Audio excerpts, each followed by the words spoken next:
Good evening. So, one subject pertaining to Sasquatch that comes up every so often and has been asked of me quite a bit lately. I'm not quite sure what's spawning this, but I'm getting a lot of questions about this. Is do you think a Sasquatch or human hybrid could be possible?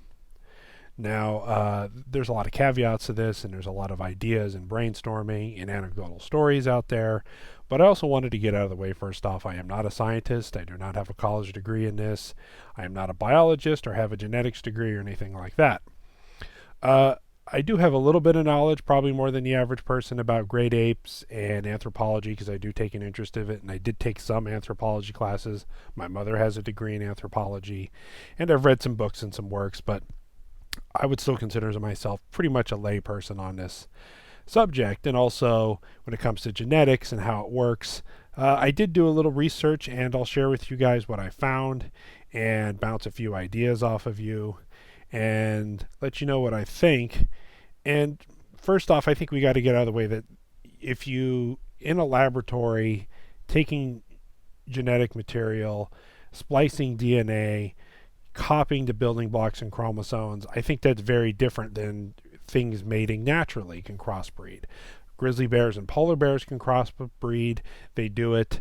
Lions and tigers crossbreed, and they do it and have offspring. A lot of the big cat species can do it. Bears can do it. Wolves and coyotes can do it. Domestic dogs and wolves can. Dogs and coyotes can to a certain extent. But when you start getting into like a fox, even though they're in the canine family, they're really getting a little too far out there genetically different to mate and produce and to, you know, a lot of times when there's things that are pretty far apart that have a genetic offspring, like I believe ligers, a lion and a tiger, they can have a healthy offspring. They also get huge, by the way, which is kind of interesting when you think about Sasquatch being huge, and they being bigger than a lion or a tiger. Ligers get huge, and also the fact that some can have kids of their own and some are born sterile. So I think that's a couple things to think about with this topic. So no doubt one of the things that comes up, it's kind of comical, is all the weekly world news, supermarket tabloids. I had Bigfoot's baby. Bigfoot was inappropriate with me, and then I gave birth to his hairy child. And these are all just, supermarket tabloid stories, out there kind of stuff. I don't really believe these, and I think even the people who write them aren't credible. But there are a lot of stories historically over time of Sasquatch, these strange creatures in the woods people see, that have a lot of human like traits, abducting women. A lot of Native American beliefs: don't stay out late, the hairy man will get you and abduct you. A lot of stories of tribes, of their women being taken by the hairy man in the woods.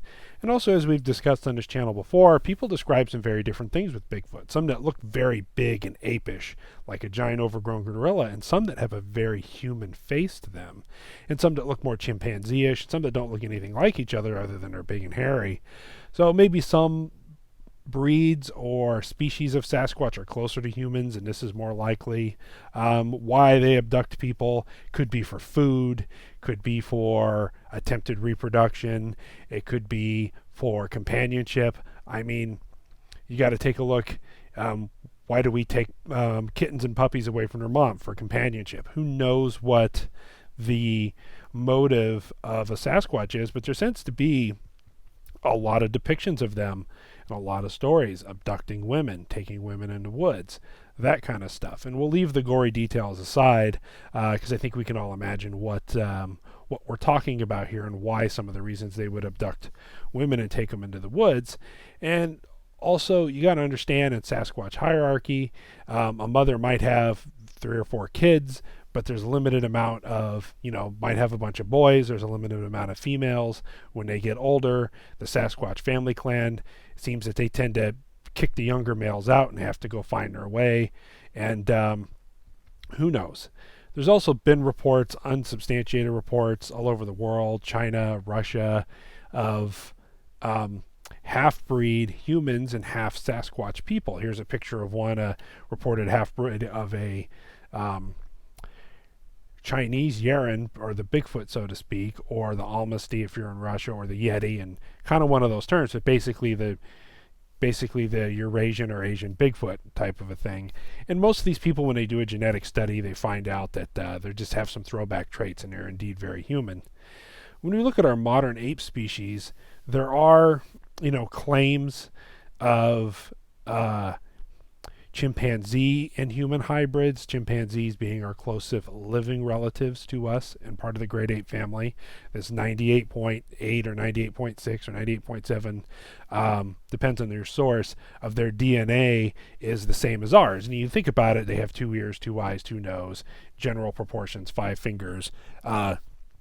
Very intelligent creature, just like us.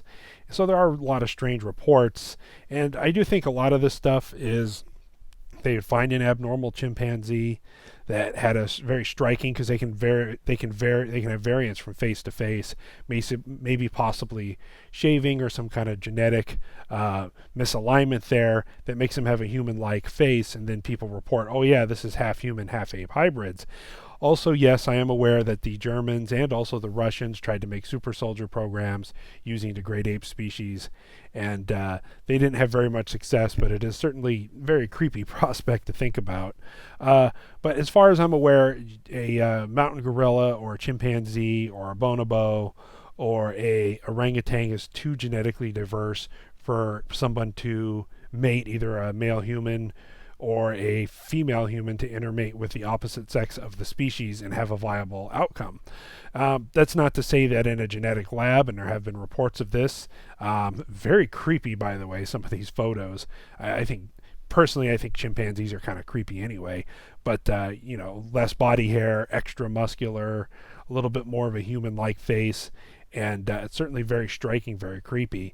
And people do report Bigfoot's looking a lot like this, a big overgrown chimpanzee, but with a little more human type features to it, which is very fascinating, especially in the South, your wood boogers going all the way through Arizona. People would describe something that looked like a big overgrown chimp versus the Pacific Northwest, where most people report something that looked more like a gorilla. And then, you get other scattered reports of people reporting something that looked very human, but, like 80 or 90% human with a little bit of ape mixed in, and everything in between. Now, it's not just to say that one region has one type or anything else. It's just, generally in the South, you get reports of them describing Bigfoots as looking a little more chimpanzee-like, and generally in the Northeast, you get people describing Bigfoots that look a little more human. It's not to say you won't get one in another area that looks like that.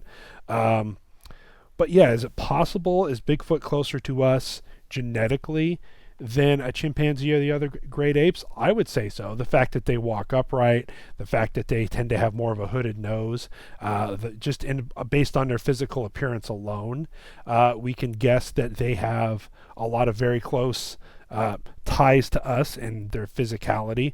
So the possibility of them mating or interbreeding with humans and having a viable offspring, I would definitely say, is much greater than the known great ape species. There are also reports and genetic studies out there, Melba Ketchum's, a few other people report, and very controversial subjects when you're analyzing Sasquatch chromosomes and DNA and how do you know what you got and all that other kind of stuff. But hearsay reports of that stuff is that they are half human and half something else, something half unidentified, or a third human, a third ape, and third something, depending on who you talk to or what study. That is all just hearsay to me. I'm still working my way. I get a lot of Bigfoot DNA evidence reports, and I spent some time reading Melba Ketchum's report. I found a couple others, and I really want to get a good handle on it. People say Melba Ketchum's crazy, and she makes stuff up. Other people are firm believers. I don't know enough about that subject of genetics beforehand to read the papers and critique. So we'll leave that up to you guys. But just on the surface, just kind of thought-provoking thought exercise, I would say that Sasquatch, definitely from most of the reports, does seem to have a lot of human features. They do seem to be a lot closer to a human being than a lot of the other great ape species. And if we are very similar to a chimpanzee genetically, but physically so different, and then you look at a Sasquatch, upright walking, 5 fingers, big feet, the eyes, the hooded nose, ears, being able to vocalize, problem-solving intelligence, having a lot of people report Sasquatch is imitating humans and making human-like sounds. And if you're a fan of the Sierra sounds, of even having a very human-like vocal, and even having language and exhibiting their own language and dialects, and reports going way back of Native Americans having conversations and trading with Sasquatch. They definitely have to have some kind of a language and understand the concepts of trade. And I know we're kind of getting off into weeds here a little bit, but it's kind of important to look at from a common sense point of view. Also, there are a lot of reports of people who have shot them had great remorse because they realized they didn't shoot an ape. They think they shot something a lot more human. Reports of them crying and getting angry and talking and making noises very, very human-like. So I think if you take all this with all the genetic, hearsay aside, I think, yeah, there's a real possibility of Sasquatch being able to interbreed with humans. And what they would look like, if they would assimilate, if they would be viable enough to have their own kids and breed on, kind of like how a donkey and a horse can have a mule, and the mules are very strong, very intelligent, but they are also typically sterile and can't have their own. Who knows? Or it could be like the eastern red wolf, where there's intermingling of coyote in their DNA a lot more so than, say, like the eastern gray wolf.